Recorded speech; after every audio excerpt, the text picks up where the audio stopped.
Saudari-saudara yang terkasih,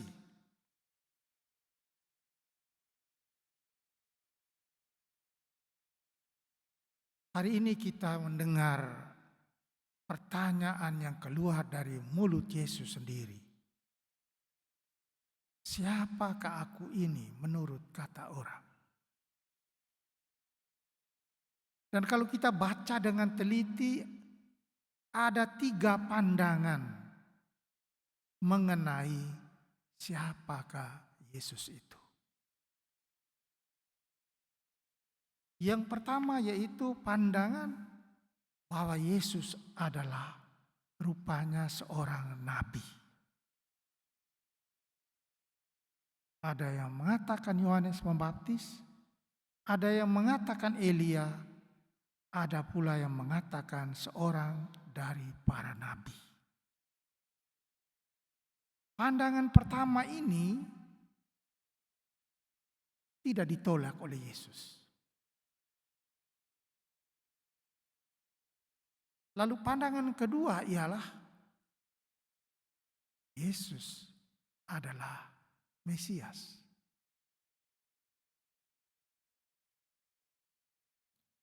Siapa yang mengatakan hal ini? Murid Yesus sendiri. Petrus berkata, ketika Yesus bertanya kepada mereka, menurut kamu sekarang siapakah aku ini? Petrus menjawab, engkau adalah Mesias. Pandangan ini ditolak oleh Yesus.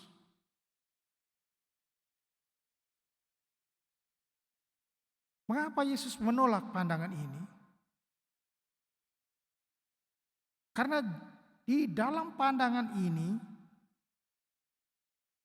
Mesias yang dimaksudkan oleh Petrus itu adalah Mesias yang dimaksudkan oleh begitu banyak orang pada waktu itu yang menantikan Mesias yang akan membebaskan mereka dari penjajahan Roma. Karena itu Yesus menolak Mesias model macam ini. Yaitu Mesias politik yang membebaskan mereka dari penjajahan Roma. Memang Yesus berkarya membebaskan orang dari penindasan, membebaskan orang dari belenggu-belenggu. Tapi Yesus menolak hal ini. Maka dia mengatakan, janganlah kamu memberitahukan siapapun tentang dia, tentang Mesias ini. Jangan. Yesus melarang keras. Ini pandangan yang kedua. Lalu yang ketiga, Mesias menurut Yesus. Mesias menurut Yesus adalah anak manusia yang menderita. Itulah Mesias yang sesungguhnya. Mesias yang harus dipegang oleh murid-muridnya adalah Mesias yang menderita.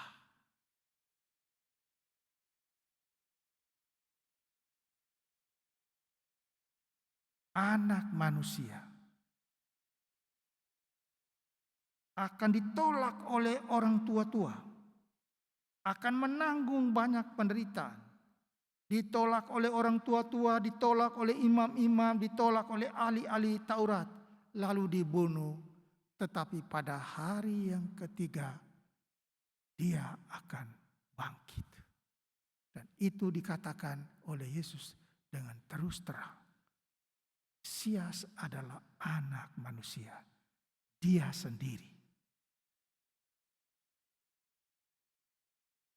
Tetapi Petrus menariknya ke samping dan berkata kepada Yesus, kami tidak mau menerima model Mesias seperti itu.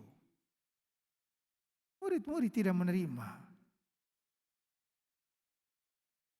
Mesias yang menderita, siapa mau menerima? Kami mengikuti engkau karena kami tahu nanti kalau engkau menjadi raja, saya menjadi sekretaris, dia menjadi bendahara, dia menjadi anggota ini, inilah Mesiasnya mereka. Dan karena itu Yesus balik menegur Petrus dengan keras. Iblis kau.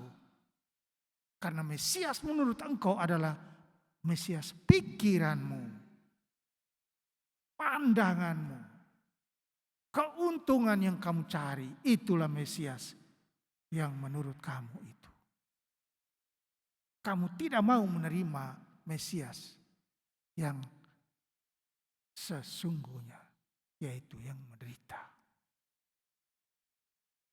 Mesias yang membuat orang repot. Mesias yang membuat orang harus memanggul salib. Mesias yang membuat orang harus mengikuti Yesus. Mesias yang membuat orang-orang menyangkal dirinya. Dan itu sulit sekali, saudara-saudara terkasih. Dan inilah inti pewartaan dari Injil ini pada hari Minggu ini. Mesias yang menderita. Kita mengikuti Yesus yang menderita. Maka sebenarnya dalam hidup kita sehari-hari kalau kita mau lihat, kita tidak lebih baik dari Petrus dan murid-murid Yesus. Kita juga ikut seperti Petrus, tarik Yesus ke samping. Yesus, kami tidak mau mengikuti Mesias seperti itu. Karena apa kita tidak mau? Ya karena kita takut kehilangan ini, kehilangan harta, kehilangan pekerjaan, kehilangan jabatan, kehilangan itu. Kita takut. Karena kalau kita ikuti betul Mesias yang seperti ini, banyak sekali kita harus menyangkal semuanya ini. Dan ini yang sulit bagi manusia. Maka saatnya sekarang ini kita harus melihat dari tiga ini. Apakah yang paling sejati dari ketiga ini? Ketika Yesus bertanya kepada Anda dan kepada saya. Siapakah Mesias? Siapakah aku ini untuk kamu? Pasti kita semua tidak akan menjawab, Yesus adalah nabi saja. Yesus adalah nabi, oke, nabi juga ya. Dan Yesus tidak menolak itu. Tapi tidak hanya nabi saja.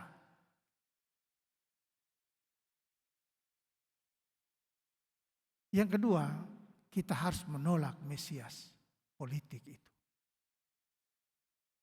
Dan yang ketiga, kita menerima Yesus, anak manusia yang menderita. Dan karena itulah hidup kita ini mesti rela berkorban. Mesti rela memikul salib kita sehari-hari. Mesti menyangkal diri kita. Jangan sampai kita terus bertahan dengan diri kita sendiri. Dengan keangkuhan dan kesombongan kita. Sehingga akhirnya kita selalu menarik Yesus ke samping. Karena kita tidak setuju dengan Mesias menurut pandangan Yesus itu. Dan itu terjadi berkali-kali. Kita tarik Yesus ke samping demi kesenangan diri kita sendiri. Demi hobi kita. Demi mempertahankan jabatan kita. Demi mempertahankan kursi kita. Demi mempertahankan kekayaan kita. Demi mempertahankan harta benda kita. Kita selalu menarik Yesus ke samping. Tapi ingat, Yesus akan menegur keras kita semua seperti dia menegur Yesus, dia menegur Petrus. Anyalah engkau iblis. Kalau kita masih bertahan dengan perhitungan-perhitungan seperti ini, maka kita masih tetap mempertahankan keiblisan kita. Iblislah yang membuat kita seperti ini. Pikiran-pikiran kita seperti ini, mempertahankan segala sesuatu seperti ini. Tidak mau menerima salib hidup kita masing-masing. Tidak mau menerima penderitaan-penderitaan hidup kita. Kita tidak akan bisa sampai ke negeri orang-orang hidup. Seperti yang kita nyanyikan dalam lagu tadi. Lagu dari Mazmur Tanggapan.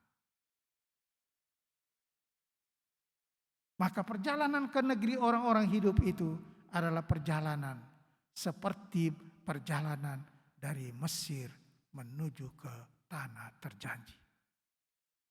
Harus melewati penderitaan, kehausan, kelaparan, pada gurun yang luar biasa. Seperti yang dilukiskan oleh Santo Yohanes Chrysostomus yang kita rayakan pestanya kemarin. Tentang meditasi. Luar biasa dia melukiskan kita manusia ini. Kalau betul-betul mau meditasi itu, meditasi kita jangan sampai hanya berangkat dari Mesir, tetapi harus sampai ke tanah terjanji. Di negeri orang-orang hidup. Apa yang terjadi? Mengapa dia mengatakan dengan hal ini secara luar biasa? Tidak ada seorang Israel pun yang berangkat dari Mesir itu sampai ke tanah terjanji karena mereka tidak percaya. Karena mereka beriman kepada Tuhan, tetapi iman mereka tidak ditunjukkan dalam perbuatan. Dan kita juga demikian. Bila kita benar-benar beriman, harus berangkat dari Mesir dan harus sampai ke tanah terjanji. Jangan sampai kita hanya sampai di atas gunung dan kemudian Tuhan menunjukkan itu tanah terjanji dan kita tidak masuk, pada pintu masih tertutup bagi kita. Itulah negeri orang-orang hidup, Yerusalem surgawi. Maka marilah kita saudara-saudara terkasih, semoga jangan berhenti pada Yesus sebagai nabi.